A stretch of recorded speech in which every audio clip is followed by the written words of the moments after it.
We just cut the dura mater, which is where Brooke just pointed to.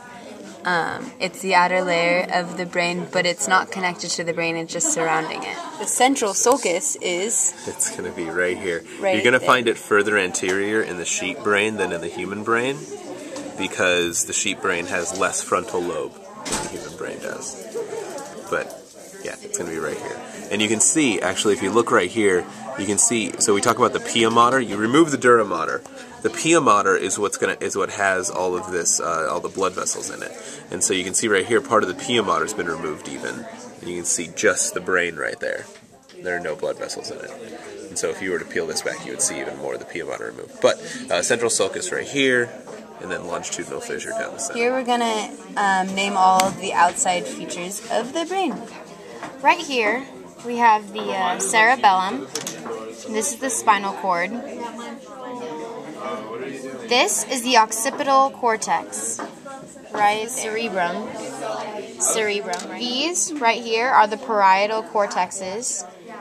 And right on the side here, to the side of the occipital cortex, this right here is called the temporal cortex.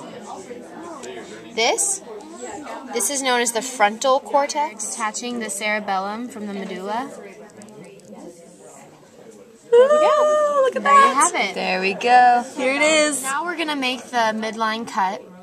And what Stephanie is doing is using her scalpel to gently tear the pia mater along the longitudinal fissure. And that's the sulcus that's marking the right and left sides of the brain. If you pull the two halves of the cortex and peer down into the cavity, which we will soon do, then we can we'll be able to see the corpus callosum. The function of the corpus callosum, which we will soon see, is the main relay for information between one hemisphere and the other. This is the corpus callosum. That connects both sides of the brain. It's actually cut in half, so it should be connected, but we sliced right through that. That's the cerebellum. After removing the cerebellum, we are left with this. Now, this is the left hemisphere of the brain. And, okay, so right about here, we can see the corpus callosum. So this structure right there is the corpus callosum, which connects the two parts of the brain. This large body right here is the thalamus. Right here, slightly different, but right inside where I am tracing this, we were shooting a video. Whatever, you want to hear my drama? Okay, so this is the hypothalamus. This is the hypothalamus, thalamus. Hypothalamus, thalamus. Corpus callosum, right there. Okay, so what else do we got? We have what gland did he say this was?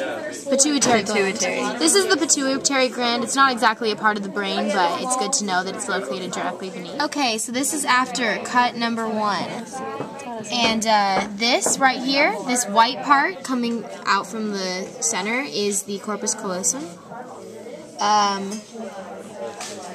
Right in there is the right below it, so right there is the caudate nucleus. Below that, this little area right just below this, that's known as the internal capsule.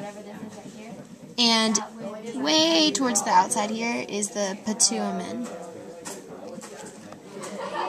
This is the corpus callosum, not the gaping hole right there, but the white area above it. It's corpus callosum. Right there is the lateral ventricle, the actual whole area. The hippocampus is located right below. It's the hippocampus. This whole area right there is the hippocampus, sorry. Pardon me.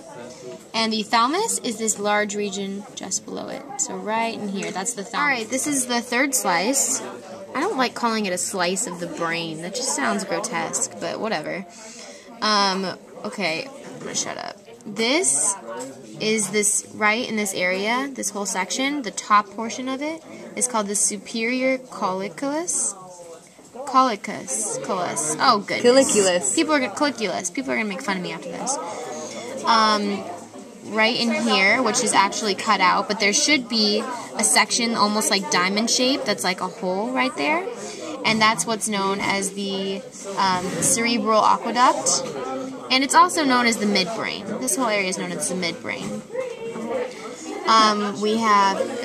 This whole area, including this thing right there, that's the midbrain. Out here in this area, this is the occipital cortex.